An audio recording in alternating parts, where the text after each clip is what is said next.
Hi, thanks for joining me. I'm going to do something a bit different today. I don't have any knives in this one. I'm just going to narrate on voiceover about the Carborundum company instead of trying to describe the condition or stories of each individual item. I don't have a lot to say about each one that we can't see ourselves. And there's just no way that I'm going to be wasting my best box jokes on this video. I tried to do a small intro and my questions never ended, so here's what I found. In 1891, silicon carbide was invented in Pennsylvania by 35-year-old inventor Edward Goodrich Acheson while trying to create diamonds by heating clay and carbon together to extremely high temperatures.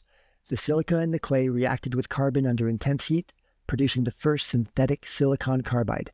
This new compound was exceptionally hard, scoring 9 to 9.5 on the Mohs scale, making it nearly as hard as diamond.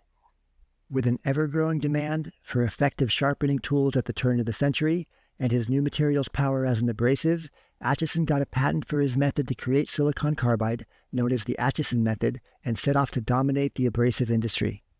The silicon carbide was ground into powders, then formed into shapes like blocks, wheels, and cutting tools, which were held together by a binding agent like a ceramic or a resin.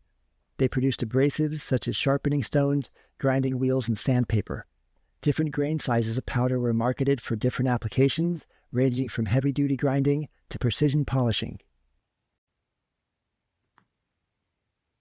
Although a chemical and business genius, he wasn't much for branding and calling his new product and company Carborundum, which was the combination of the words carbon and corundum. Corundum was a different ultra-hard mineral which occurs naturally as rubies and sapphires. Fabrication of carborundum required extreme heat and power.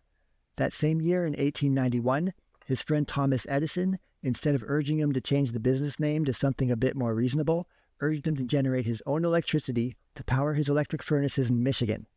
Acheson did build his electricity plant, but 4 years later, in 1895, they moved all production to a new plant in Niagara Falls, New York, to harness the region's new hydroelectric power. By 1896, with the power of Niagara Falls, the Carborundum Company was manufacturing 1 million pounds of silicon carbide per year.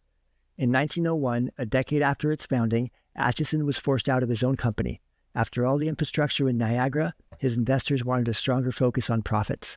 Acheson went his own way and got involved with artificial graphite, and Carborundum grew even bigger. In 1905, just 14 years after Carborundum was invented, the company incorporated Aloxite into their product line. Aloxite is the Carborundum Company's brand name for fused aluminum oxide, a synthetic abrasive with a hardness of 9 on the Mohs scale. Aloxite was made by melting pure aluminum oxide in an electric arc furnace. Aloxite didn't replace Carborundum, but complemented it by providing a better product to sharpen softer metals and precision blades like razors. Carborundum was more suited for rough sharpening. Some products combine both, with each side containing a different material. The Aloxite number 45, patented in 1927, was curved to sharpen flexible razors and was made until the 50s or 60s, when disposable razors became cheap and more widespread.